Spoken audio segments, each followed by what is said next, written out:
All right. We are 2 minutes out from the official launch of audiencebuilders.live.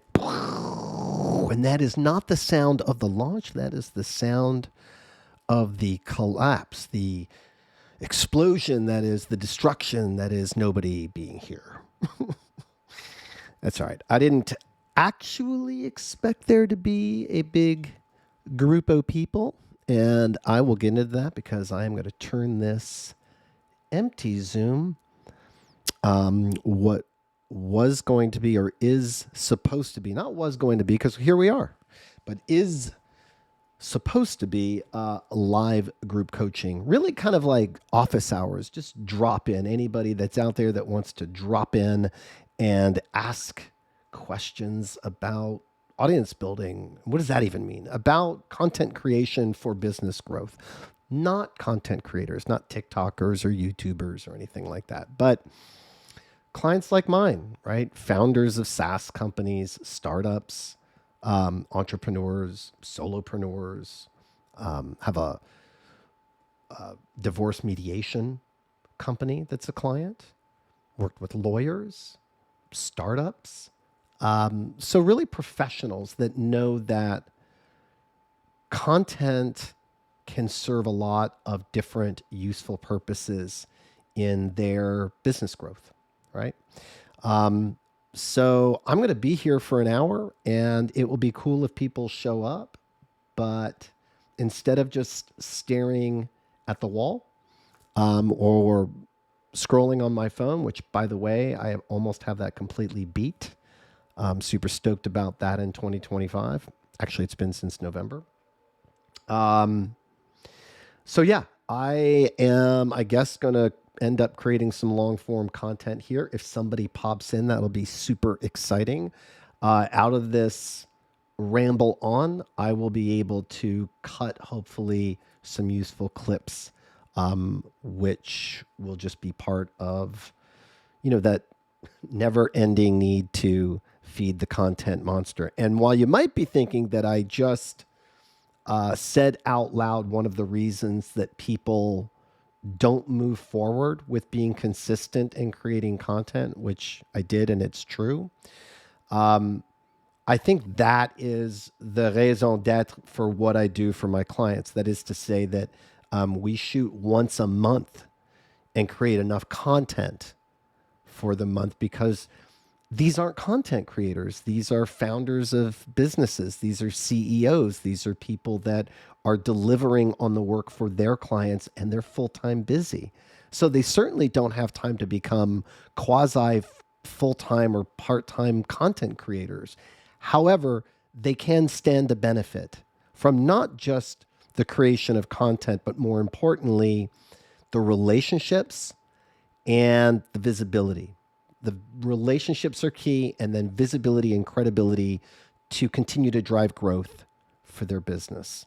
So, and I will talk about the genesis of how I even got into this, because if you go to my LinkedIn and you scroll not very far back, it's not like I've been doing this specific thing for years at all.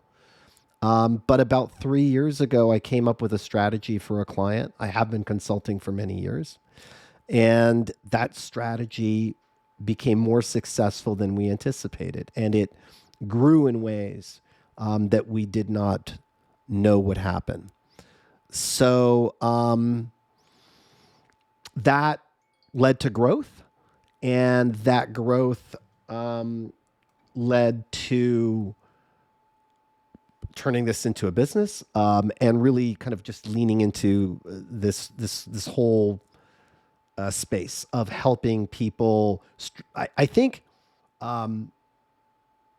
better strategically achieve that. I think one of the unique aspects that for me and that I brought to the table for my clients is that my background is not media production. I have media experience, but my background is in business development and often for startups. And I have B2B and B2C experience, but it is in sales, and it is in business development, and it is in deal structuring and relationship building. and in consultative sales. And so it it is really about the strategic use of content strategies. I know I'm saying strategies twice, but it is about the strategic use of content strategies to achieve business development KPIs almost immediately. Um, Instead of that kind of long tail, difficult to attribute content, typical content marketing, meaning CFOs and CEOs and just business owners often struggle to have a direct line from the content initiative to how much revenue it's bringing in and their growth. You can do it much easier with e-commerce, obviously. How many, you know, markers did I sell when I ran that campaign? It's a lot easier to calculate. But for lawyers that are creating content, for coaches, consultants, other six-figure service providers, often it is more difficult to kind of tie that straight line. So I approach things from a business development perspective first, and then how are we using content to achieve those goals? And I think people should be thinking more that way. I guess I'm allowed to multitask since there is nobody here but me. So I'll bring my phone a little bit closer. Um, what was this all about? Meaning this live group coaching thing. So here's the strategy, or here's kind of like how this came to be. So I started coming up, as I said, with these strategies for clients about how to leverage content, leverage episodic content, how to, anyway, all these different things. And experiencing growth, which I'm super stoked about, even within the space that we're in.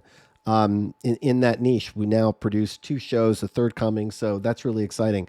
But one of the things I really enjoy doing is working with individuals, like individual lawyers and loan officers and coaches and consultants and so forth. But the truth of the matter is, I can't unless it's really in a group fashion. So I wanted to see if I could build a group coaching business. And the best way to do that is give it away for free to start. Honestly, that is a great strategy for many companies. And you see it all the time, whether it's a free trial for software or whether it's getting a little taste of ham at the deli.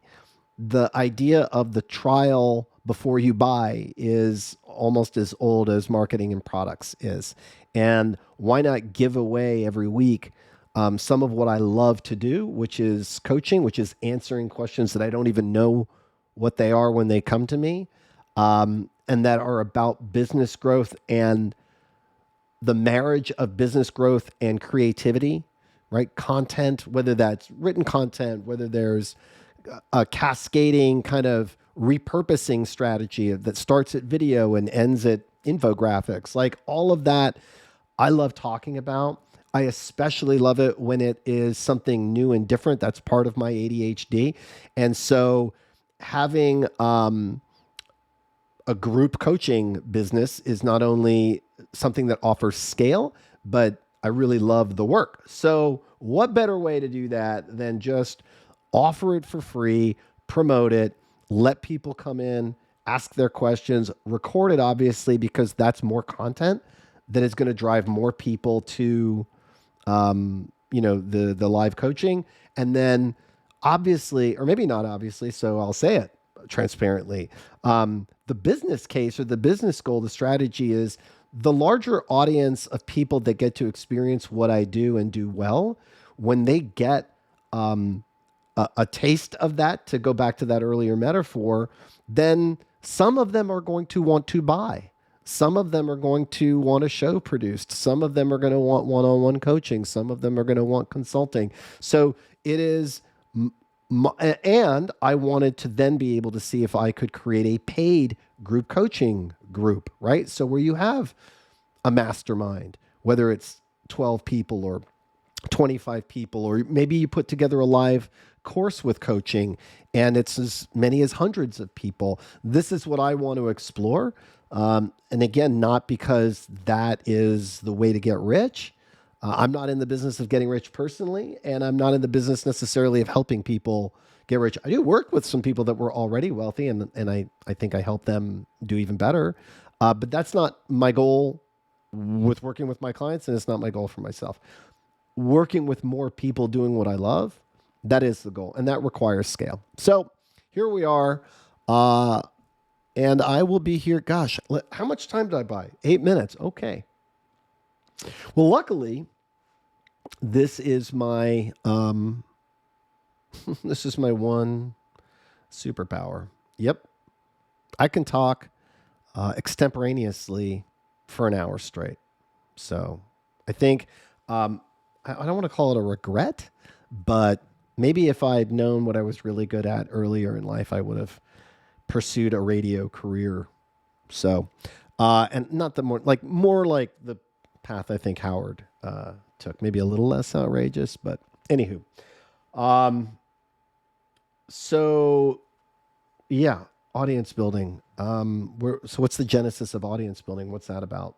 I was in sales for much of my professional career, and there were parts of it that I loved, and there were parts of it that I hated. And I will tell you now, there was a time, I don't remember when it was, I'm sure I wrote it down, but like this line in the sand where I got to a point in my career where I didn't have to cold call anymore. And by the way, trust me, executives cold call. There are people with the title vice president who pick up the phone and call other people who did not know they'd be calling. And that is it was for me anyway. I'm sure there's a lot of people that are going to be like, oh man, this guy's not a real sales guy. You got to do your dials, 100 dials a day. And I'm saying that, in doing that voice, I'm almost, shitting on them. And I don't mean to, because the reality is that is how business gets done. You do need often to hire people that are going to pick up the phone and call people that didn't know they were going to speak with them. But it wasn't for me. That's what I'll say. So I am not saying that there shouldn't be cold outreach. It is a necessary evil. It's not one I want to do anymore. It's not one that I do anymore. So I know HubSpot, I think, coined the term inbound marketing, and that certainly was attractive to me. But before that, there was the term by referral only. I think that was Brian Buffini, but I might be wrong on that. So disclaimer, I have ADHD. So somebody out there had the by referral only training program. So smart. What a great brand, because it really said what people wanted and hoped for, which is that they were by referral only.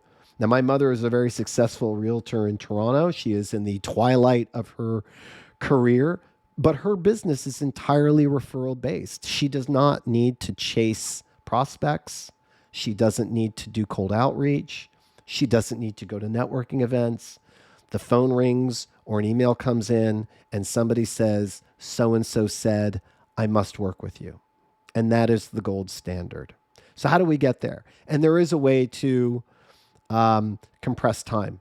One way to get there is a lifetime of doing what you do very well so that your reputation precedes you. That's one way.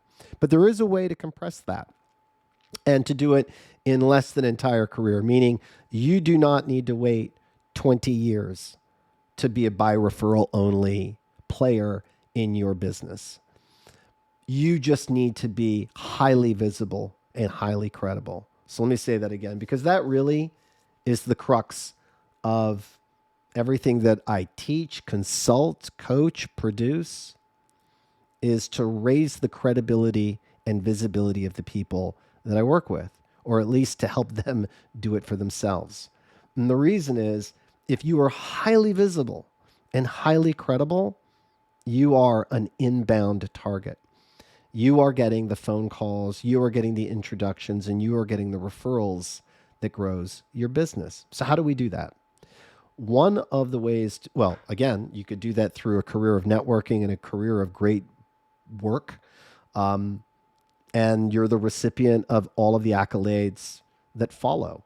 Another way to do that is to be a thought leader, to be an expert, to be somebody that cares about the industry and the people in the industry and the people that your industry serves, such that you put in time and effort to create content of value. And it's important to understand that, because I will say that word over and over: content of value.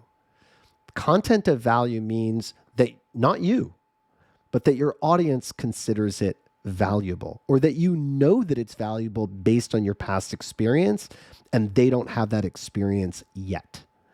In that case, if enough people are exposed to that and you show up and you do it consistently, and they can begin to tell by the nature of your content and by your nature that you are caring, that you do give a shit, that this is genuine, that you are authentic, then over time, that exposure to you, that familiarity starts to breed trust. And trust is the currency of taking calls to action.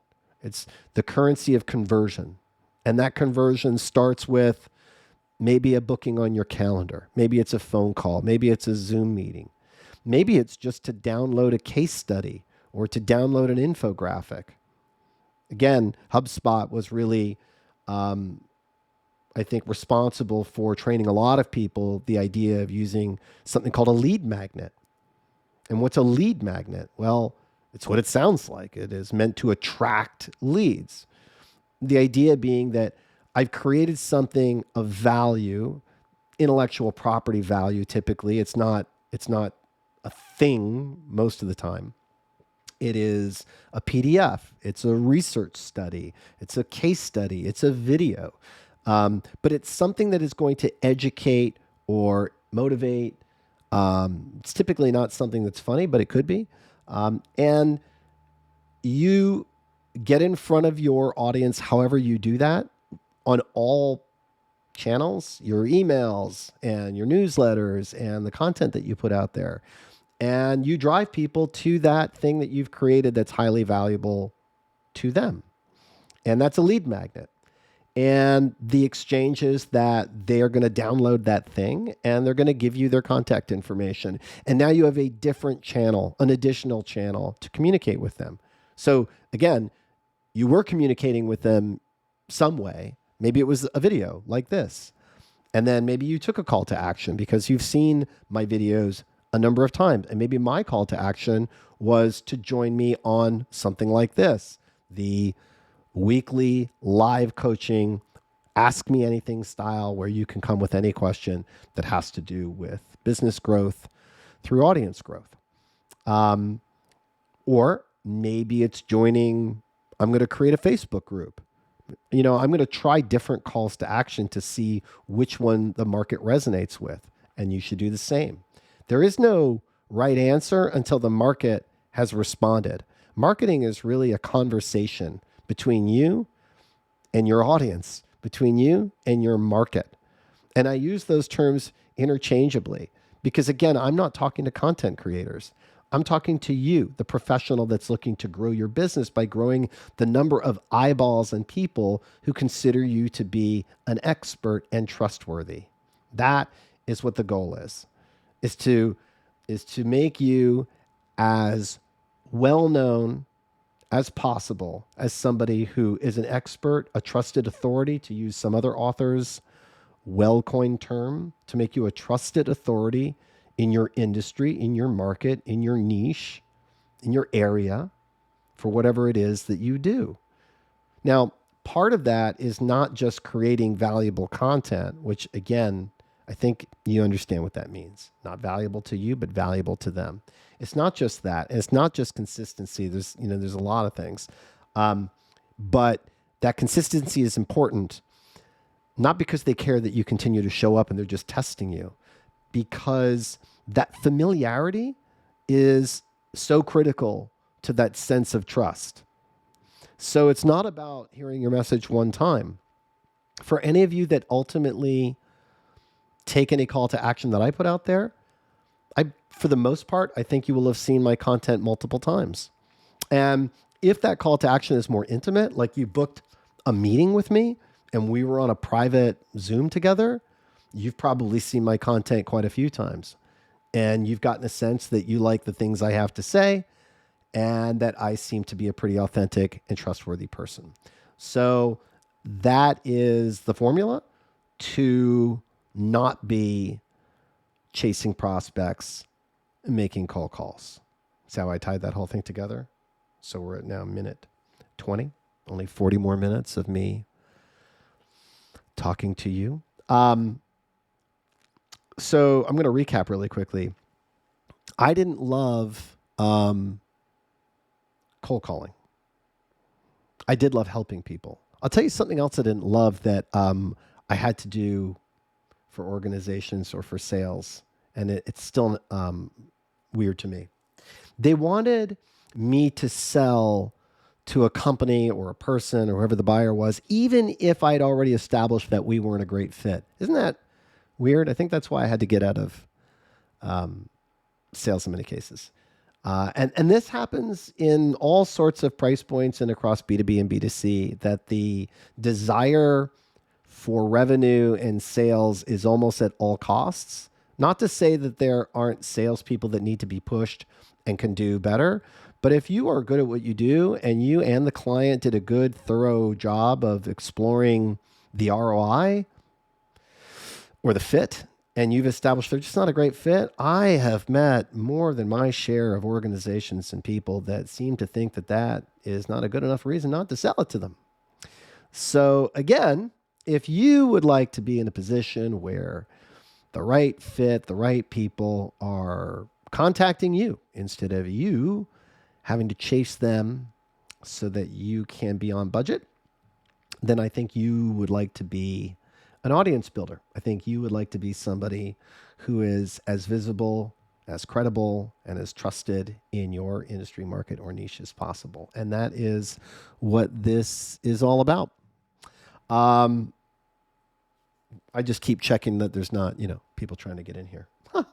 Why is that, by the way? This might be an important lesson. So my strategy is, hey, I'd like to see if I can build a coaching practice. Why not give my product away and offer free coaching every week for anybody who wants to drop in and learn more about building an audience so they can grow their business?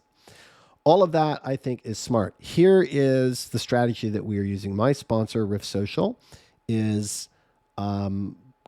has me as a sponsor. Let's see. They're the sponsor. So they're sponsoring this, their product. I don't know if they still call it ad traffic. You can go to Riff Social, rifsocial.com, and check it out.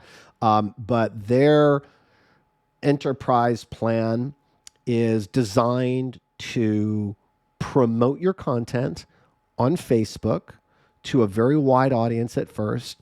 And then they narrow that audience down to your general market. So, if you're in the state of Rhode Island, then to Rhode Island. For me, it would be really all of North America or possibly any speaking country. I should have a pretty wide range, right?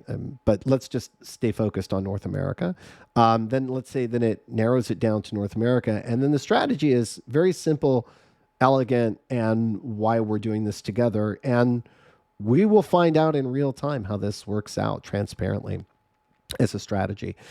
So what they do is they take your content, not an ad. That's a big first step to understand. So hopefully the content I'm creating is lean in. Like, hey, would you like to know the top 3 ways to use ChatGPT to save time when creating content or something?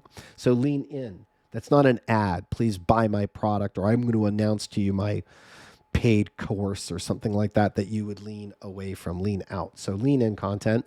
So rather than ad, they put ad budget in Facebook on your content to drive eyeballs. And at first, they do it far and wide to put what they call social validation traffic on the content. So what's that?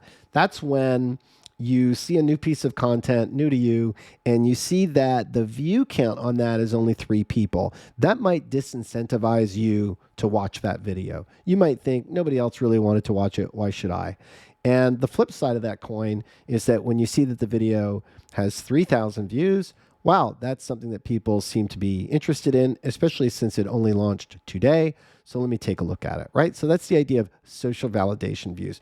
I don't call those vanity metrics, but I would say they're not that important other than to not dissuade people from watching new content. Again, these are people that don't know, like, or trust you yet. It's different when they've hit the subscribe button to you on YouTube and you post a new video and that only has 2 views. They already know, like, or trust you. That's why they click the subscribe button. This is for cold traffic, people that don't know you, like you, or trust you yet.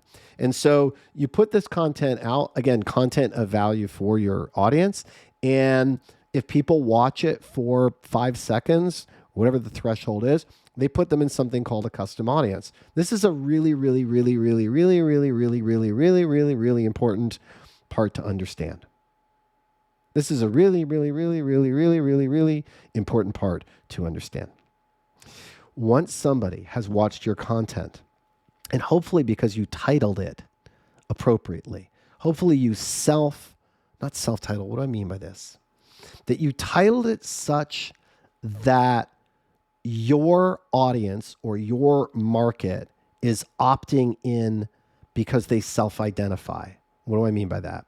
If I was trying to work with attorneys in Rhode Island and the top of my video in the title area said, effectively, attention Rhode Island attorneys, right? And then whatever else I want to say. Or are you a Rhode Island attorney that ... or any other clickbait version that self-identifies so that they say, I am an attorney from Rhode Island. That is me. Let me click on this. Let me watch this. What else is happening is just as important. Somebody who is a Philadelphia dentist who you do not serve is not clicking on that video, right? 2 important things are happening there. It's not perfect. Maybe that dentist just likes the way you look and they're going to watch that video, or maybe they think they're going to learn something. So it's not perfect, but it is a pretty darn good start. Now, anybody that watches X amount of seconds of your video, and we hope that they are kind of a fit for the logic that I just gave you, we put them in something called a custom audience. Now, here's the power of that. I'm not trying to nerd out on Meta business ad platform, which I don't know how to clickety-clack on, which is why I hire or would hire or recommend my sponsor, Riff Social. They do the clickety-clacks on the Facebooks. Now, what happens is once you are in a custom audience, you're going to see more of my content because part of my ad campaign is now focused directly just on that audience. And we're telling Facebook, hey, we saved these people over here in this little corral, and we would like you to make sure, Facebook, to show them these videos. Here's a bunch of money to make that happen. Does that make sense? So now I am much more assured that I'm going to get the frequency to become familiar. I'm going to say that part again. Write it down. If you're not writing things down, just snapshot it in your head. I am going to pay to become as familiar as I need to be so that these people want to take a call to action. If I didn't take this step, then every time that you put content out there, even if you put boost budget on it, or even if you put ad budget on it, but you don't take the step to retarget, then most of the time it is just newbies seeing that content for the first time. And that's not useful to you. You need people that see it again and again and again and again until they go, you know what? I either don't like this person and opt me out, get me out of this person, click delete or mute or anything that tells the algorithm not interested. Or they're like, man, yeah, I do. I like what this person has to say. I like the way they say it, whatever. They resonate with me. So I'm going to stay in that audience. And once I become familiar enough, at some point when I say, I hope that you will join me next time on audiencebuilders.live, that they actually do that they actually show up. Now, one of the things that I'm learning from this experience, so why is this no surprise, by the way, that there's nobody here? And why am I even making this video? Why would I even admit? Recording doesn't mean publishing. So who knows what I'll keep in here? Who knows if I just take some clips from some of the smart things that I've already said and just produce some video out of that. But there's something else that part of my brand, my mother's going to laugh because I just told her there's no such thing as a personal brand. But since that's a word that everybody's glommed onto, maybe there is, maybe I'm wrong. Part of my brand is unadulterated authenticity. sometimes to a fault, no doubt about it. But that's, like Gary Vee, like some other people who don't give a shit, Mark Manson, who don't give a shit what you think about them. I think I fall into one of those camps. And yep, sometimes there's a bunch of people who are going to fall out of the camp or not be under the tent or whatever metaphor that you want, but that's okay, because that's me and it's how I roll. And so that's one of the reasons that I would want to create this long form. Anybody that watches it and like, wow, this guy is pretty honest, as he has a webinar or whatever this is, live coaching session for none, not for one, for none. Number one lesson, you can always create content. So I need to be here for an hour. I need to be on camera. So that would be an hour wasted if I didn't create content. Lesson two, again, you can record. Doesn't mean you have to publish. So record more often, and you might catch a little bit of lightning in a bottle sometimes and go, oh, shit, I didn't even know that was coming out of my mouth. Glad I was recording, or that thought fleshed out really, really nicely. Glad I took the moment to stop what I was doing and record. And the other thing is, I will end up with some clips out of this, and it's good for me to tell the story anyway. So why is there nobody here? The strategy is put the content out there, get a bunch of views on it, some impressive number of views. And then when people are watching the content, put them in the custom audience and then nurture them with more valuable content. And over time, they'll start to take calls to action. So where are we? Well, maybe a week ago or less than a week ago, we started the Riff Social strategy of putting traffic on my content, specifically on Facebook. That's the platform that they work from. And the reason is that Facebook has something like 200,000 data points on every person on the platform. And so that algorithm is able to do magic that really no other platform can deliver for a marketer.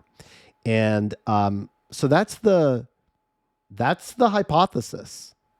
I'm going to say it one more time for the people in the back. The hypothesis is you create content, put ad budget behind it, not lean out ads, not buy my thing, but hey, here's something you should know. Here's a tip, or here's an excerpt from an interview. Address who your audience is. Hey, attorneys of Rhode Island, or hey, whatever market that you're serving. They watch a few seconds of it. We put them into a custom audience, and then we nurture them with more of your good content. And then they start to take that call to action.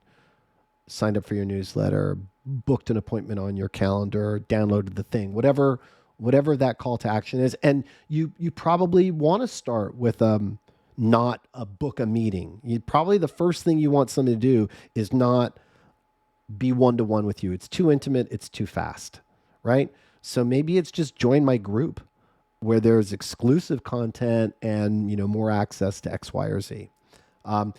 It's different for every market, audience, product, service, obviously. So you'll test out what works out. But the general idea is start with something pretty easy. Don't ask for a lot of information. Maybe just name an email. And now you've got them on a newsletter list. And in the newsletter, you can send the videos you've been making. You can send some updates. And you can have some next call to action, right? That is more intimate. Maybe that's join my mastermind or my group or whatever it is. For me, it's come over here. My call to action is simple. Come to audiencebuilders.live, get that free sample of ham, bring me whatever challenge is holding you back, because my sample is that I can come up with a solution for you. My sample is that I can come up with an idea that's going to motivate you or inspire you or get you unstuck so that you can go and get some momentum and some inertia and some reaction and some encouragement. And then you'll want more of that because all of that feels good. And more importantly, you're moving your ball down the field and you can see that, or you're getting the response from that. And so you'll want to go from a free sample where first come, first serve with their question. You get one question, one answer, I move to the next person. If you liked what you got and it worked out, you may want to pay me and be either part of my group, which you would be paying less, or be one of the 10 clients that work with me one-on-one in any given month. So that is the strategy. The reason that I'm not worried yet about this is we're not even a week in of the exposure phase of my content. Exposure phase. In working with clients, honestly, I always tell clients that 90 days is a fair test for just about any marketing initiative. And yes, if you get no heartbeat after 30 days on something, you certainly can kill a project. I think in the middle, in the 45 and 50 days, again, if something's going catastrophically wrong, but if you're getting some pulse, then you've got different levers to start moving and switching. And by the end of 90 days, you should have some really decent data as to whether or not there is a reason to move forward. Now, not everybody can afford 90 days worth of testing, but I've just not experienced a better time frame for launching, monitoring, adjusting, measuring, and deciding if something is working. So this is a 90-day project. The commitment with the sponsor, Riff Social, thank you, is 90 days. And I will be here every single week, either talking to nobody and hopefully creating content that's useful, right? So there's really no loss, no downside. Hopefully some useful content for my sponsor too that they can use. They have access to any of this video. And if I get one person to show up next week, boom, that's a 100% improvement. I just doubled from, I don't know if 0 to 1 is a double. That's for some sort of math major to answer, but you dig what I'm saying, right? That's 100% growth from 0 to 1 person. And if that one person comes back, that is a repeat customer. That is another level of pat myself on the back. One person showed up from 0 and then they came back, even if it's just one person. Now, can you imagine if the next week it was 2 people and one of them was here the week previous? How incredible would that be? I have a repeat customer and I have 100% growth week over week. And all of these are incredible stats. This is how startups and manipulate stats, right? We have 100% growth week after week, week over week. Meanwhile, there's 2 people in my Zoom. But right now, there's none. So that's okay. Exposure phase. We are not at retargeting phase. I do not know, and I don't know if they would have this data yet or how that works, to be honest with you. But I don't know how many people would have been retargeted by now. I also don't know how often they'll have to be retargeted before they're like, oh, I like Stefan, I'm going to go to audiencebuilders.live, right? So this is a big experiment that I am doing out loud and live to see for anybody. So you're learning with me, not from me in this case. Hopefully we will learn something useful together. Hopefully we'll start seeing some faces show up, and then I'd be able to share with other coaches and consultants that this strategy works. Show up every week, do office hours, offer some free ham to the deli customers, some brain ham, some free brain ham. That's really what we're talking about. Let people get a taste of what it's like to rent your brain. If you're in the professional services business, you're an attorney, you're a consultant, you're a coach, you're a realtor, loan officer, whatever, any of these things, people are just renting your brain, right? You're not building a physical thing. You're not delivering them a thing. You're not, redoing their shower. You are delivering brain power. People are renting your brain. So let's see if this works. Can you show up every week, set aside 1 hour, invite people to come in and ask whatever question it is that they have that's got them stuck, that your expertise can get them unstuck or in some way provide them growth, because that's what everybody wants, right? People want business growth. They want wealth growth. They want relationship growth. They want health growth.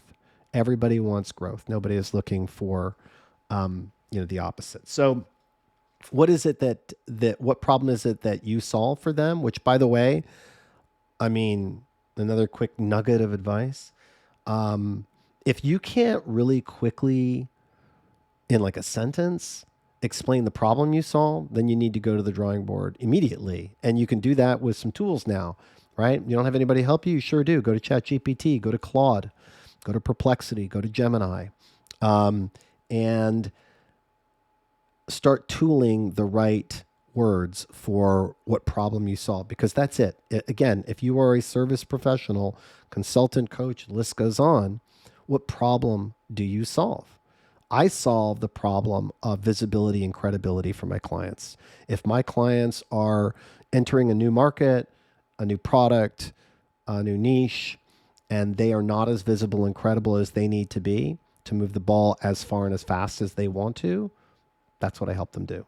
So I solve the problem of lack of credibility and or visibility. What problem do you solve?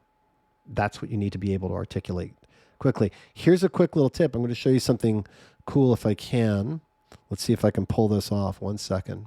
I think I made a video about this, but let me zoom in on this. Let's see if I can pull this off.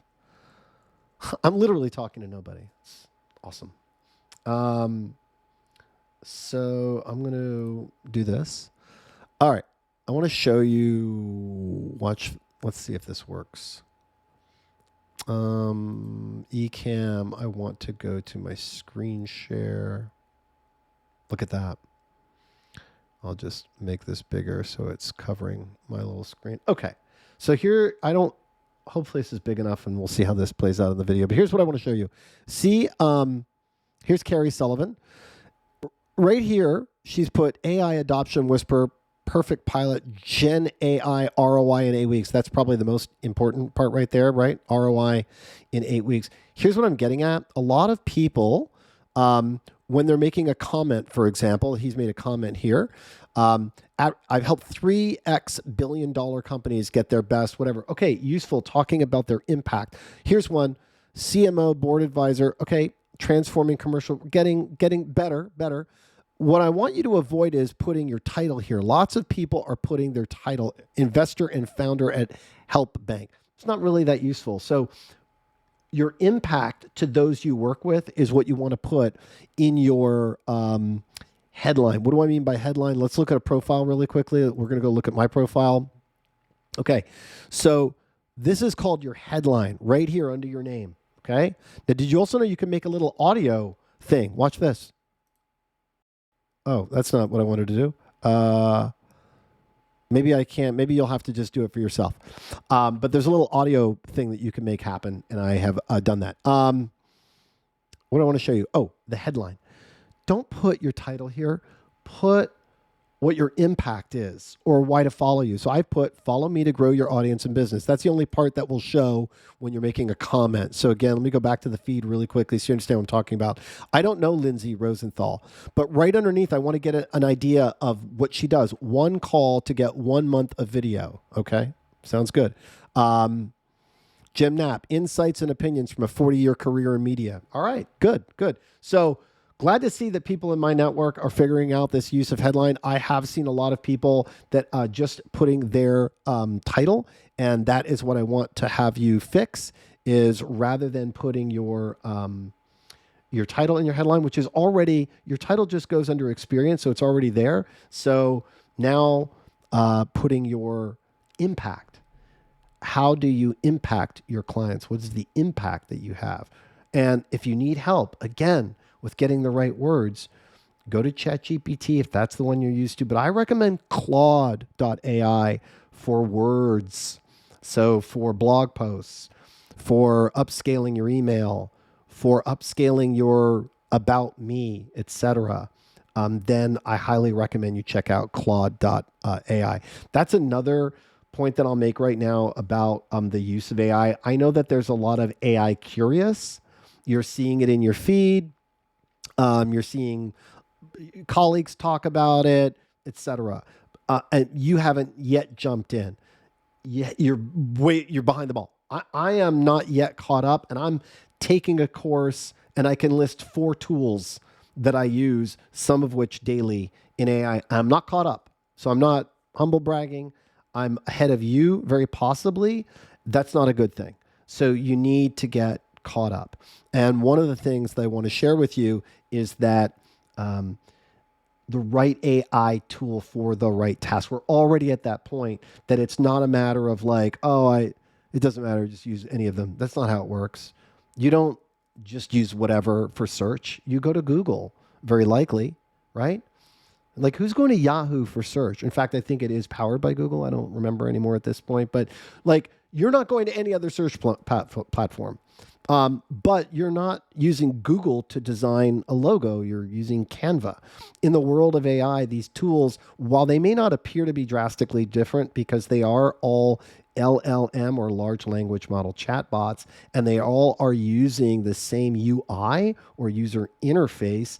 And the reason is they want you to be familiar with them. And in fact, the story is that AI and even access to OpenAI was available, but nobody knew how to interface with it at all. And so when they created a chatbot interface, they were like, well, people know how to message. They know how to like ask a chatbot something. And that's where that began. I think you'll start to see that change relatively soon as early adopters become familiar and are ready for a more advanced UI experience that will also evolve as the features evolve. Speaking of which, ChatGPT just today, or maybe not today, but today I saw it, is launching and rolling out the tasks feature over the next few days or weeks to Teams and Pro and Plus users. And what that will enable you to do is just that, to do something, not just read something or have it refine or upscale an email or brainstorm or strategize or create a campaign, et cetera, et cetera. It will now start to do something like you can set a reminder, maybe say tomorrow at 9 a.m., I want you to create an outline of, X, Y, or Z. But start with a motivational quote that get me fired up to get the work done. It goes on. What I imagine will come right behind it is integrations with things like your calendar, maybe your Uber app, maybe OpenTable. So I might be able to say to ChatGPT, I'm going to Chattanooga on business.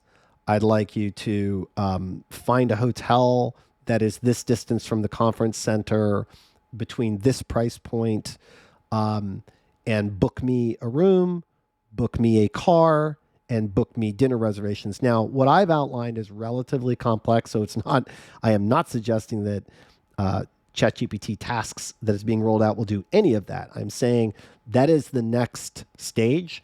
So right now, it will be very basic functions that it will be able to do.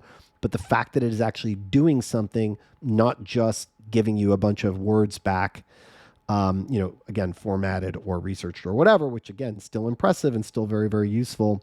But that is not what the next step is going to be. So I'm super excited for that level of utility to be available to all of us. So shout out to Connor. Gosh, what's Connor's name? Grennan, I want to say. He is the, just looking at my LinkedIn screen because I'm sure he'll show up in my feed. He is the head of AI for the New York Stern School of Business, and I'm taking his course called the AI Mindset. So shout out to that. Recommend that you take it. Again, I will say the quote. It is my quote. Learning and keeping up with AI makes you more valuable today and less vulnerable tomorrow. That's mine. And it's true. It's true. I'm already being asked questions by my clients, and it further reminds them and informs them that they're working with the right consultant because I'm already on top of it more than they are. I don't need to be on top of it at the level that Connor is. I'm not the head of AI for NYU School of Stern. I'm not, in fact, on the team involved for AI for anything, right? But I do need to know more than my clients, and I need to know that which would be useful to them, not just trivia. So I feel like I'm doing that. And I feel that they are being, again, affirmed that they're working with the right person. So if you are a consultant or executive out there and you have not yet leveled up your AI game, or you think that AI is just a silliness now, I am here to tell you, you are that person in the 90s that thought email wasn't important and could be ignored, or websites for every single company, or e-commerce, and the list goes on. And so you know how incredibly important it is. AI is not a fad. It is not going away. And while it is not coming for your job, I promise you, it is coming for those who do not know how to incorporate it as part of their daily tech stack and how to make their company, their department, or that which they are responsible for AI-ified. So if you don't know how to do that, and if you don't know how to have intelligent conversations about AI, to know what they can do and what they can't do, to know what prompts are, to know you don't have to engineer a prompt, to know that there are GPTs for prompt engineering. These are all the things that you need to know just to be able to be in the room, at the table, having the conversations. So take it seriously, and it's not hard. Find guys like Connor and others on LinkedIn who are identifying in their headline that they focus on AI for people like you. I'm going to say that again. On LinkedIn, there are people that in their headline, they are appropriately identifying themselves as those who focus on AI for people like you. Follow them, learn from them, take their course. I spent money. I don't know Connor Grennan. I was not in his funnel for long. I saw his credentials. I watched some of his videos and thought, oh, smart guy. And then I knew I needed a course for professionals. It's not if you want to get into the AI space, but if you are an executive or somebody like me, a consultant or a coach, these are the things that you need to learn right now. So I'm doing that. Highly recommend the course. You can Google it. I don't have an affiliate link. I'm not trying to make money on my recommendations. Shout out to Riverside. Speaking of recommendations, no affiliate link. Riverside.fm is the tool that I use with my clients to professionally record them in a virtual studio. And you can go to riverside.fm and sign up. They might even have a trial. I don't know, but I highly recommend them. They are part of my daily tech stack. So, and they are very responsive in their customer service. So, and also on their education. Boom. Side note, if somebody is still watching this deep into it, are you educating your audience? Are you educating them? Because people want to be educated. Riverside spends a tremendous amount of time, effort, and money to educate, not educate just how to use their product, which a lot of companies don't do. They just figure you'll figure it out for yourself. So educating how to use the product, but educating their audience how to be better at what they do, so that they can build loyalty and trust, which they're doing, and they have mine. So check out riverside.fm. I guess that is it for shout outs. Man, we are only 9 minutes away. I blathered on for almost an hour straight, and I hope that there was enough value in there that somebody may have stuck in for the hour. I'm going to publish this entire long form, but I will also pull clips, and I will use those clips to nurture my custom audience. We'll find out next week if somebody showed up. Again, I will take that as 100% growth, and I've already built in that I only need there to be 2 people 2 weeks from now, and then, I mean, we're just going. And from there, what does it need to be? You can do the math with me. 4. We want to double every time. So we're going to go from 0 to 1, 1 to 2, 2 to 4, 4 to 8. You can do the math. Somebody figure out, oh, watch this. Let's do this. Watch this. Before I go, watch this. Hope it's loud enough. Put the mic right here. Watch this. Okay. Can I bring this in camera? Here we go. You ready, guys? Watch this.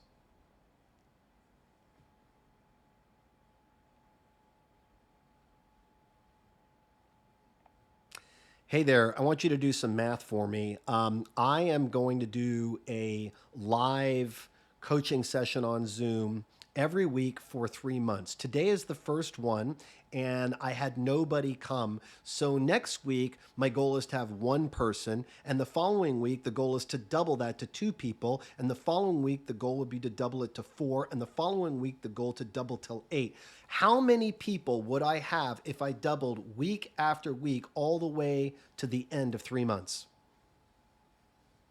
If you start with 1 person and double the number each week, the sequence would be 1, 2, 4, 8, and so on. There are about 12 weeks and 3 months. So the pattern is 2 to the 0, 2 to the 1, etc. Calculating 2 to the 11 gives 2048. By the end of 12 weeks, you'd have 2,000. Okay, so will I have 2,048 people by the end of the 3 months? Probably not. That would be mind blowing and in and of itself would go incredibly viral. So I doubt that is going to happen. Hey, that was pretty cool. I just talked to ChatGPT. How many of you out there didn't even know you can do that? Yes, the latest version of the app of ChatGPT, you can enable the voice mode. You can pick different voices and then you can just have a conversation with it like a human being. It is a game changer, especially while driving, and it transcribes the conversation so you can go back to it. Guys, I cannot tell you how you can turn a boring drive into a highly productive, useful drive. How often when you're driving do you get into that zone, you get that creative thought, or you have a question to yourself, or you're working through a particular challenge or problem? Enable ChatGPT voice mode, turn it on, have a conversation with it. I've worked through a number of different challenges and problems that I was working through, and it was an incredible experience. So turn on voice mode in ChatGPT. Anyway, well, I have 2,000 people? No, but it does show you the power of compounding and the power of positive thinking. So no people this week, one person next week, two people the following, then four, then eight, and so on. And will it go to 2,000? No. But wouldn't it be great if it's 25 or 30 or 40 or 50 people every single week that come with some fun and excitement and questions and challenges? That is what I'm after. That is the goal. I know that all the other good things will trickle down from that, but that is really what I'm after. Let's find out if it works. If it does, I have a strategy that's repeatable, again, to a segment of my audience, to consultants and coaches who didn't know, hey, 3 months, an investment in cold traffic and a custom audience strategy, and create content and stick to it, and you actually will grow an audience that will grow your business. We're going to find out. We're either going to succeed or fail together. All right, it is 12:55 p.m. I've got 5 minutes left. I think I can probably wrap. I don't think anybody is going to show up in the last 5 minutes of the hour that I promised.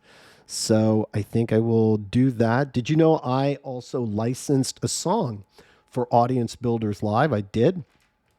It's called My Time, because that's what it's about, right? Build your audience. It's your time.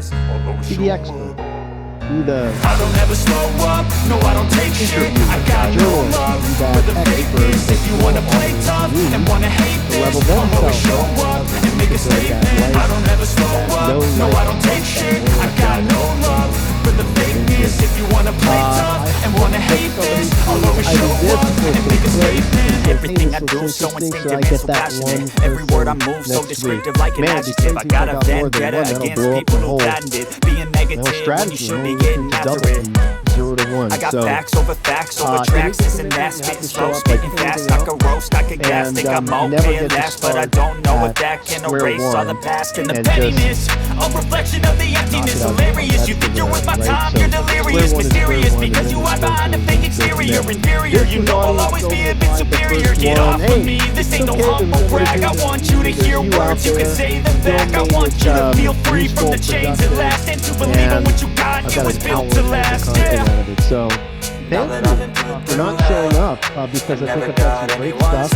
And here's to the one person that will be here a week from now. All right, that's it. I don't ever slow up, no I don't take shit. I got no love for the fakeness. If you wanna play tough and wanna hate this, I'll always show up and make a statement. I